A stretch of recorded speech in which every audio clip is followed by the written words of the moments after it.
carta encíclica Rerum Novarum del Papa León XIII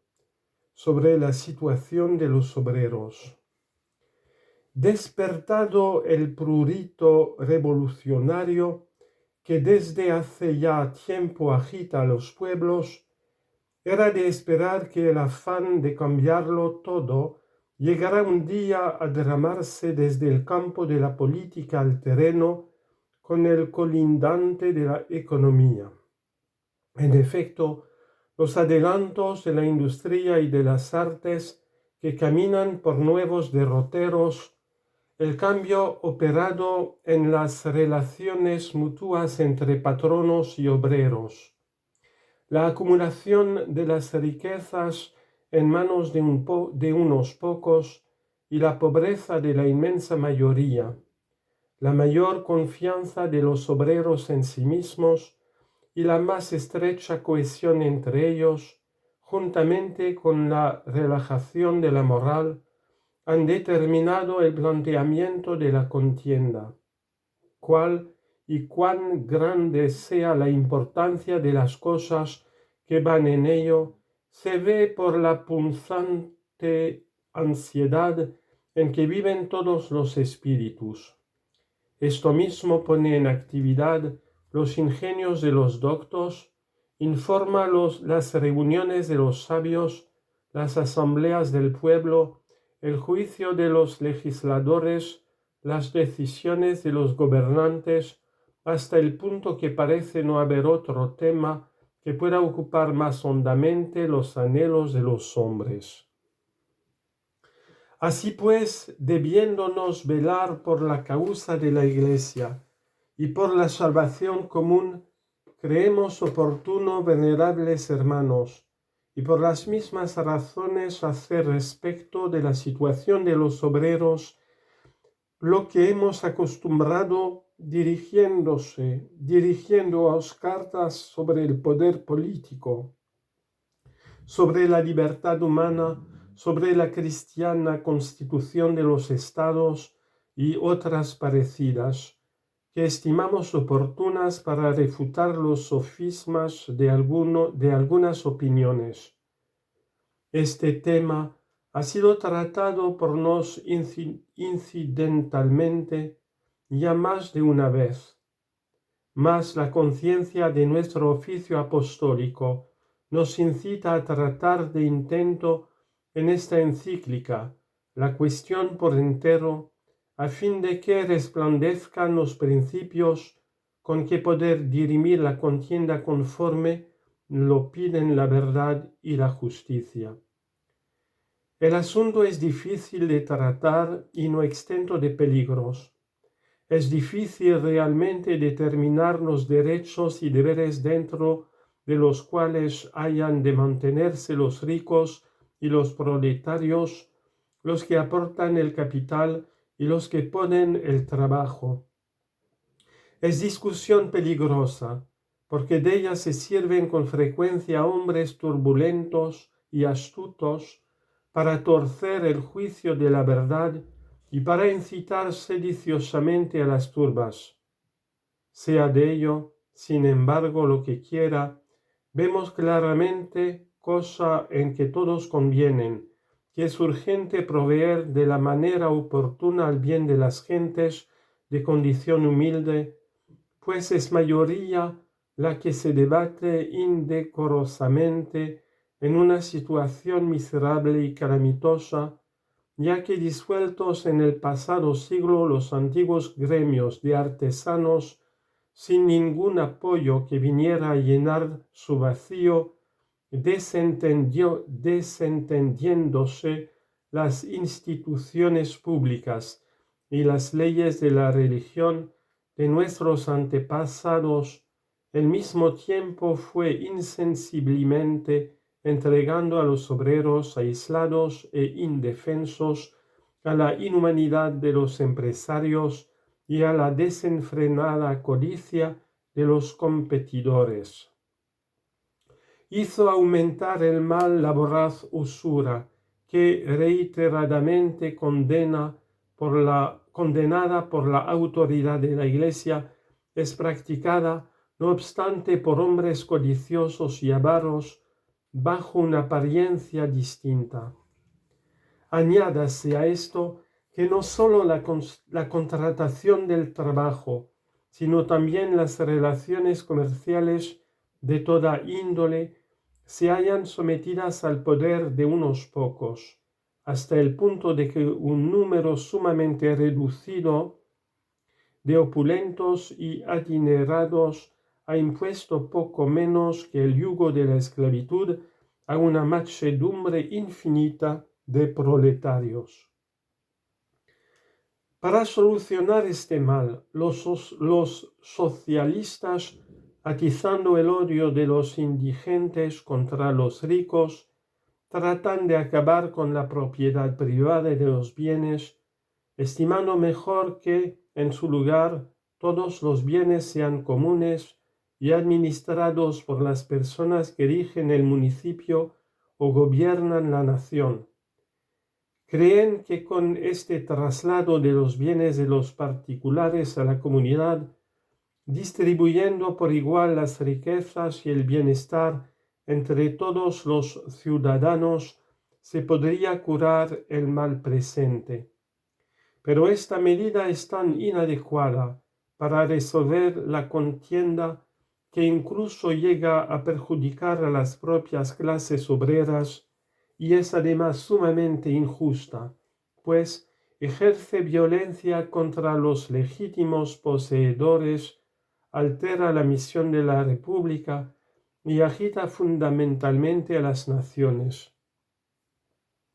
Sin duda alguna, como es fácil de ver, la razón misma del trabajo que aportan los que se ocupan en algún oficio lucrativo y el fin primordial que busca el obrero es procurarse algo para sí y poseer con propio derecho una cosa como suya. Si por consiguiente presta sus fuerzas o su habilidad a otro, lo hará por esta razón, para conseguir lo necesario para la comida y el vestido,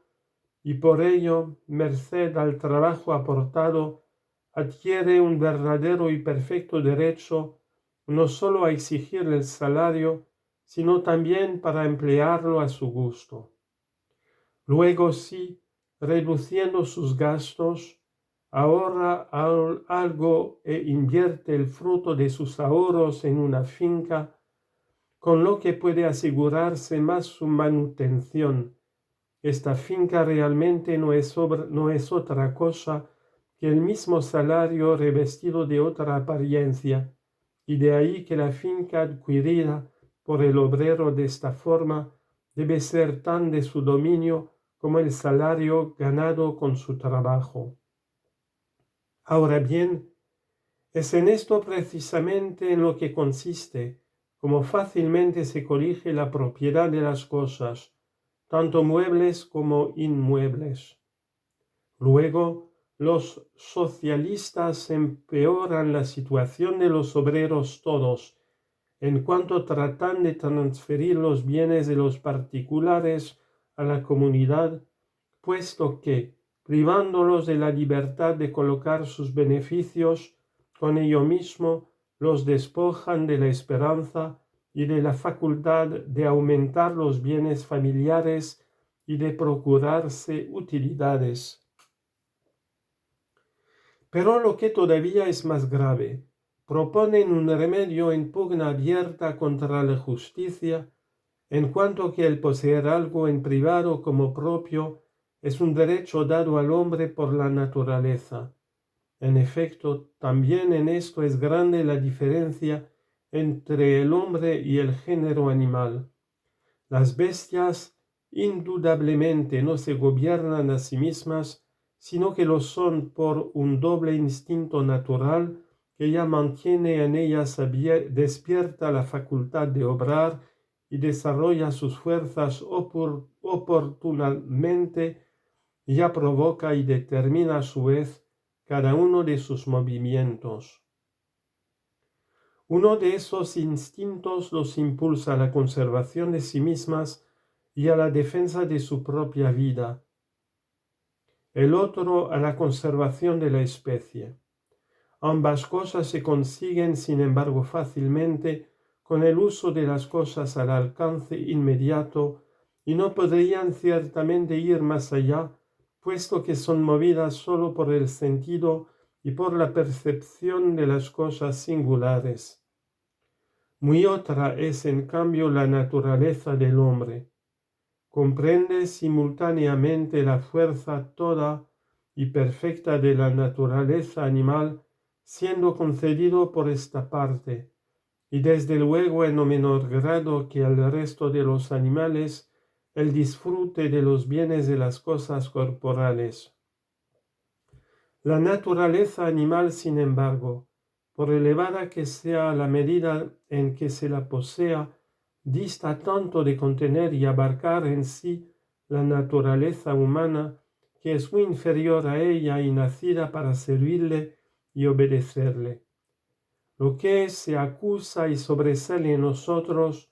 lo que da al hombre el que lo sea y se distinga de las bestias, es la razón o inteligencia, y por esta causa de que es el único animal dotado de razón, es de necesidad conceder al hombre no solo el uso de los bienes, cosa común a todos los animales, sino también el poseerlos con derecho estable y permanente, y tanto los bienes que se consumen con el uso cuanto los que, pese al uso que se hace de ellos, perduran. Esto resalta todavía más claro cuando se estudia en sí misma la naturaleza del hombre,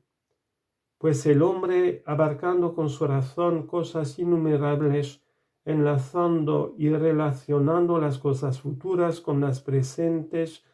y siendo dueño de sus actos, se gobierna a sí mismo con la previsión de su inteligencia, sometido además a la ley eterna y bajo el poder de Dios, por lo cual tiene en su mano elegir las cosas que estime más convenientes para su bienestar, no solo en cuanto al presente, sino también para el futuro.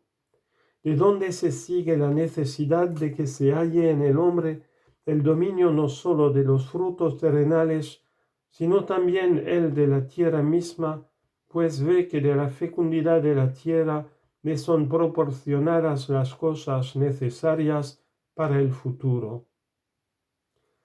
Las necesidades de cada hombre se repiten de una manera constante, de modo que satisfechas hoy exigen nuevas cosas para mañana. Por tanto, la naturaleza tiene que haber dotado al hombre de algo estable y perpetuamente duradero de que pueda esperar la continuidad del socorro. Ahora bien, esta continuidad no puede garantizar más que la tierra con su fertilidad. Y no hay por qué inmiscuir la providencia de la República, pues que el hombre es anterior a ella, y consiguientemente debió tener por naturaleza, antes de que se constituyera comunidad política alguna, el derecho de velar por su vida y por su cuerpo. El que Dios haya dado la tierra para usufructuarla y disfrutarla a la totalidad del género humano, no puede oponerse en modo alguno a la propiedad privada, pues se dice que Dios dio la tierra en común al género humano, no porque quisiera que su posesión fuera indivisa para todos, sino porque no asignó a nadie la parte que habría de poseer, dejando la delimitación de las posesiones privadas a la industria de los individuos y a las instituciones de los pueblos. Por lo demás, a pesar de que se halle repartida entre los particulares, no deja por ello de servir a la común utilidad de todos, ya que no hay mortal alguno que no se alimente con lo que los campos producen. Los que carecen de propiedad los suplen con el trabajo, de modo que cabe afirmar con verdad que el medio universal de procurarse la comida y el vestido está en el trabajo, el cual rendido en el fundo propio o en un oficio mecánico, recibe finalmente como merced no otra cosa que los múltiples frutos de la tierra o algo que se cambia por ellos.